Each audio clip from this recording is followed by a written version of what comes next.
कैसे हो बच्चों? उम्मीद करता हूँ बहुत अच्छे होंगे। हमेशा की तरह आज फिर से गुड मॉर्निंग। मैं गुड मॉर्निंग इसलिए बोलता हूँ क्योंकि मैं ये वीडियो सुबह सुबह बनाता हूँ, इसलिए गुड मॉर्निंग 12 बजे के पहले पहले। तो बच्चों, मैंने आपको बताया था कि आज हम छठा पार्ट जो है वो शुरू करेंगे, the 6th chapter beginning with C++। अब तक तो हम पढ़ रहे थे वो सारा सी लैंग्वेज था, और अब हम पढ़ेंगे C++। आज का ये जो वीडियो है, पहले आपको इन दोनों के बीच में डिफरेंस बताने का है कि C और C++ में डिफरेंस क्या है। तो मैं आपको बता दूं कि C लैंग्वेज पहले आई थी, उसके बाद जो है वो C++ बनी। शुरुआत जो है वो C भाषा से है, उसके बाद C++ भाषा बनी। ये जो C++ भाषा बनी, एक डेनिस रिची नाम के एक व्यक्ति थे। उस डेनिस रिची नाम के व्यक्ति ने C भाषा को बनाया था, और C++ भाषा का निर्माण हुआ। ये किया विजार ने, स्टॉस्ट्रप नाम के एक व्यक्ति ने।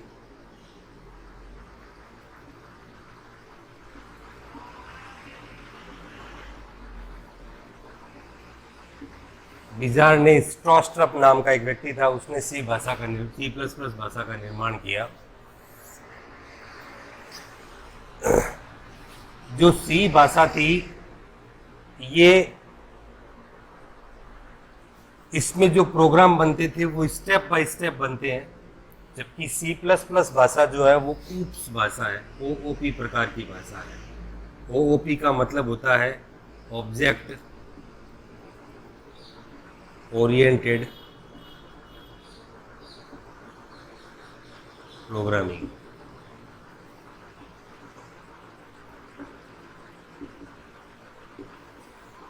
यानी कि इसके अंदर ऑब्जेक्ट पर ज़्यादा ध्यान दिया जाता है C++ भाषा में। इसके अंदर वैसे और बहुत सारे अंतर हैं, प्रोग्रामों के डिफरेंस हैं, इनकी हेडर फाइल्स के डिफरेंस हैं। जैसे इस ऑब्जेक्ट ओरिएंटेड प्रोग्रामिंग में हमने मुख्य रूप से 7 बातें जो है वो इसके अंदर जोड़ी गई। C भाषा के अंदर 7 बातें तो है वो उसके अंदर जोड़ी गई, तब C++ भाषा बन गई। वो 7 बातें क्या थी? वो 7 बातें थी जैसे class, object, data encapsulation,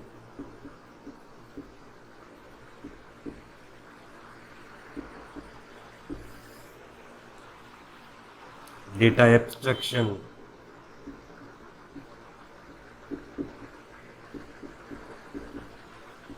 polymorphism,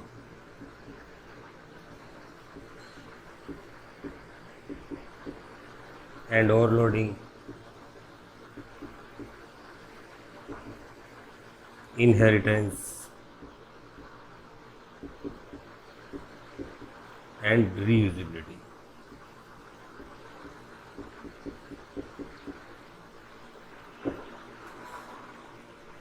ये 7 बातें जो है 1 2 3 4 5 6 एंड 7, ये 7 वो विशेष बातें हैं जो C भाषा में नई जोड़ दी गई और C++ भाषा बना दी गई। इन 7 बातों की वजह से ही इस लैंग्वेज को हम लोग C++ नाम दिया गया। ऊप्स भाषा बोली जाती है। Its object oriented programming, object पर ज़्यादा ध्यान दिया जाता है।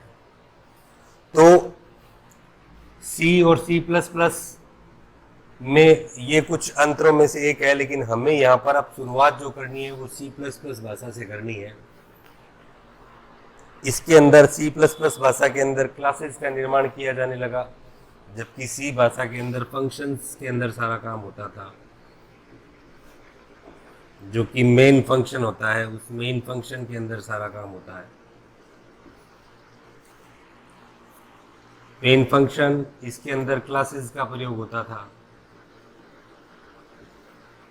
ये खाली फिलहाल समझने वाली बातें हैं, मैं समझा रहा हूँ आप लोगों को, इसमें लिखने जैसा फिलहाल कुछ नहीं है। कि सी भाषा में फंक्शन के अंदर सारा काम होता था। जो मेन आप फंक्शन लिखते हो, जिसके अंदर आप लिखते हो वॉइड मैन, आप कोष्टक स्टार्ट करते हो फिर लास्ट में कोष्टक बंद करते हो, तो दिस इज मेन फंक्शन। जबकि सी प्लस प्लस भाषा के अंदर आप क्लासेस का निर्माण करते हो, क्लासें बना करके, और फंक्शन भी यूज़ कर सकते हो आप, क्योंकि सी प्लस प्लस जो है वो एडवांस है सी से, इसलिए आप इसके अंदर फंक्शन भी यूज़ कर सकते हो और आप इसके अंदर क्लासेस भी यूज़ कर सकते हो। आप वो सारी चीज़ें जो सी में कर सकते थे वो सी प्लस प्लस में कर सकते हो। एडवांस वर्जन जो होता है उसमें उसकी एक विशेषता होती है कि उसमें अपने पुराने वर्जन की सारी बातें शामिल होती हैं, प्लस नई बातें और होती है, इसीलिए उसको एडवांस वर्जन कहा जाता है। प्लस प्लस नाम भी इसलिए रखा गया इसका क्योंकि प्लस प्लस जो होता है वो एक ऑपरेटर होता है। प्लस प्लस एक इंक्रीमेंट ऑपरेटर है जो हमेशा एक की वृद्धि करता है।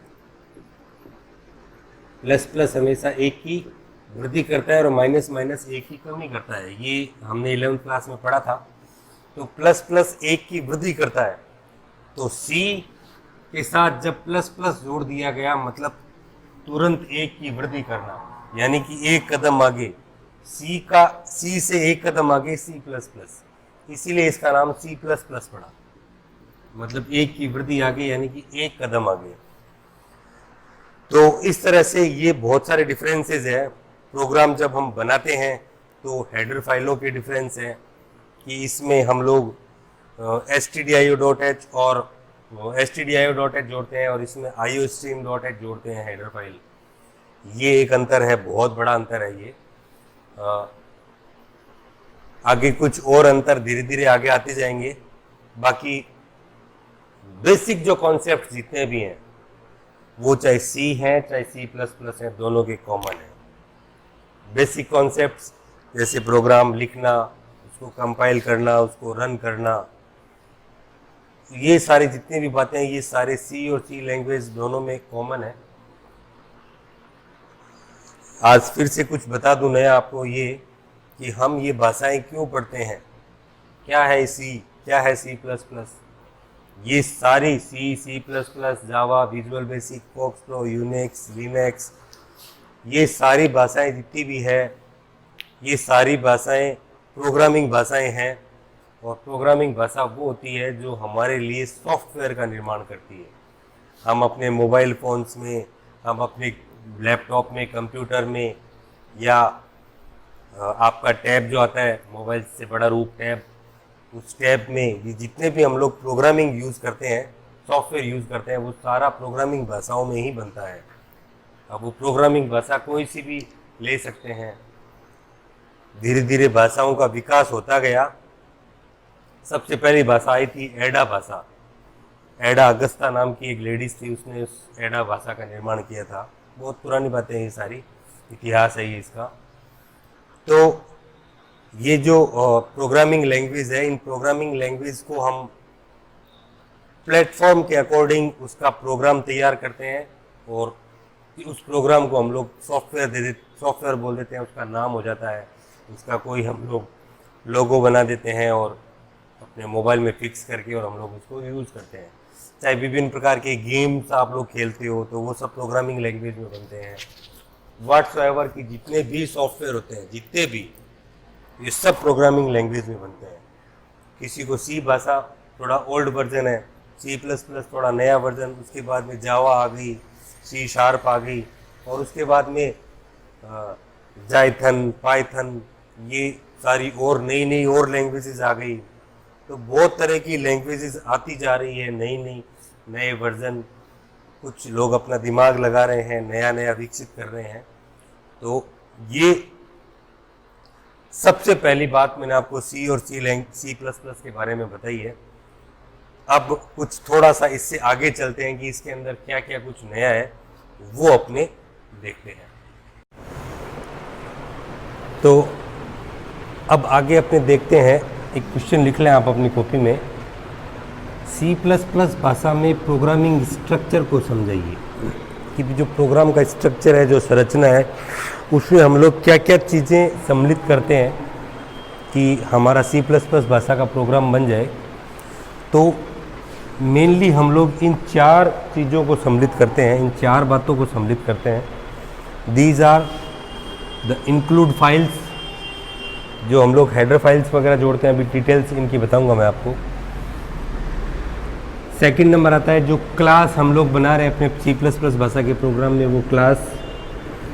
द थर्ड नंबर की उसके अंदर आपने कौन कौन से मेंबर फंक्शंस, बहुत सारे फंक्शन C और C++ भाषा में बने हुए हैं, जिनको ये सारे लाइब्रेरी फंक्शंस हैं। We can just declare the header file and use them in the program, कि हम उनको डिक्लेयर करके, हेडर फाइल को डिक्लेयर करके और उनको अपने प्रोग्राम में यूज़ कर सकते हैं। उसकी डेफिनेशन देनी होती है हम लोगों को। खुद के प्रोग्राम, खुद के फंक्शन भी हम लोग बना सकते हैं, यूजर डिफाइन फंक्शन भी, तो उसके बारे में हम लोग लिख सकते हैं, अपने प्रोग्राम में यूज़ कर सकते हैं। और लास्ट आता है मेन फंक्शन। चाहे C भाषा का प्रोग्राम है, चाहे C++ भाषा का प्रोग्राम है, एक बात हमें हमेशा याद रखनी है कि इस मेन फंक्शन के बगैर हम अपना प्रोग्राम नहीं बना सकते, हमारा प्रोग्राम अधूरा है। We have to use main function. तो ये 4 चीज़ें जो है वो हम अपने प्रोग्राम में शामिल करते हैं, और इन चारों प्रोग्रामों की बदौलत, चारों टॉपिक्स की बदौलत, चारों ये जो कंटेंट्स हैं इनकी बदौलत हमारा C++ भाषा का प्रोग्राम बनता है। तो अब मैं सबसे पहले आपको इंक्लूड फाइल्स के बारे में बता रहा हूँ। मैं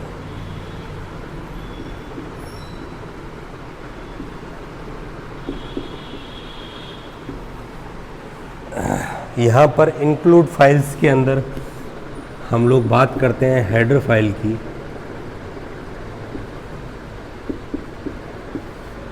कि हेडर फाइलें क्या होती है। C भाषा के अंदर भी हम लोगों ने हेडर फाइल का इस्तेमाल किया था, वो थी stdio.h और conio.h वगैरह, मुख्य रूप से stdio.h, उसी तरह conio.h वगैरह भी यूज़ करते हैं अपने।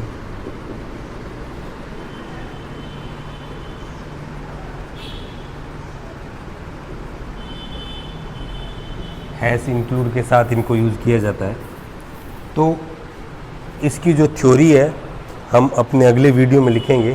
केवल हम इतना ही देखेंगे कि हेडर फाइलें वो होती है जो C या C++ प्रोग्राम की सबसे शुरुआत में लिखी जाती है। C++ भाषा के लिए हम लोग यूज़ करते हैं iostream.h का। इस हेडर फाइल को हम लोग यूज़ करते हैं और इसको हैश के साथ हम लोग इंक्लूड करते हैं। हम लोग लिखते हैं हैश इंक्लूड iostream.h। तो इस तरह से हम लोग जो है वो अपने प्रोग्राम की शुरुआत करते हैं इससे। इसीलिए इनको हेडर फाइल्स कहा जाता है, क्योंकि हेड पे यानी कि सबसे पहले इन्हें लिखा जाता है, इसीलिए हेडर फाइल कहा जाता है इन लोगों इनको। इन हेडर फाइल्स में बहुत सारे कंटेंट्स जैसे कि फंक्शंस या ऑब्जेक्ट्स या ऑपरेटर्स, इन सब की डेफिनेशंस जो है वो इन हेडर फाइल्स में लिखी हुई रहती है। इन हेडर फाइल्स को हमने बहुत डिफरेंट कैटेगरीज में हम लोगों ने बांट रखा है।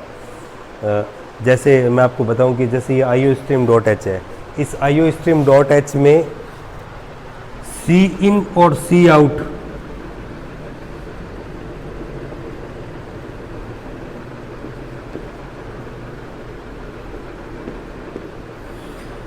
ये दोनों की जो डेफिनेशन है वो हमारे इस iostream.h में लिखी हुई है। iostream.h का पूरा नाम है input output stream dot header. h मतलब header file, input output stream header file है ये हमारी। इसके अंदर जितने भी इनपुट आउटपुट से रिलेटेड जो हमारे कंटेंट्स हैं उन सब की डेफिनेशन जो है वो इस इन हेडर फाइल्स में लिखी हुई है, इस iostream में लिखी हुई है। तो इसको इंक्लूड करके, इस हेडर फाइल को इंक्लूड करके हम इन कंटेंट्स को Cin Cout जो हमारे ऑब्जेक्ट्स हैं इनको हम लोग अपने प्रोग्राम में प्रयोग कर सकते हैं। तो आज के इस वीडियो में मैं इतना ही बताऊंगा। कल से हम लोग इसके बारे में आगे जानकारी लेंगे C++ भाषा में। एक तो इनकी पूरी डेफिनेशंस मैं आपको लिखाऊंगा। ये 4 टॉपिक हैं, इन चारों टॉपिक्स का डिटेल्स में मैं आपको वर्णन करूंगा, आपके लिखाऊंगा नोट्स। और जैसे iostream.h है, हेडर फाइल है, इसके बारे में भी कुछ मैं आपको नोट्स के अंदर लिखाऊंगा। फिर आगे हम लोग कमेंट्स के बारे में देखेंगे, टोकन्स के बारे में। अब टोकन्स के अंदर जितने भी कीवर्ड्स हैं, आइडेंटिफायर्स हैं, इन सब के बारे में, फंक्शंस हैं, इन सब के बारे में जानकारी हम लोग लेंगे इसी चैप्टर के अंदर। बहुत ज़्यादा बड़ा पार्ट नहीं है, लेकिन बहुत अहम पार्ट है प्रोग्रामिंग भाषा समझने के लिए। ये बेस है, ये शुरुआत है, ये हमें सीखनी ज़रूरी है। Still then be safe, thank you.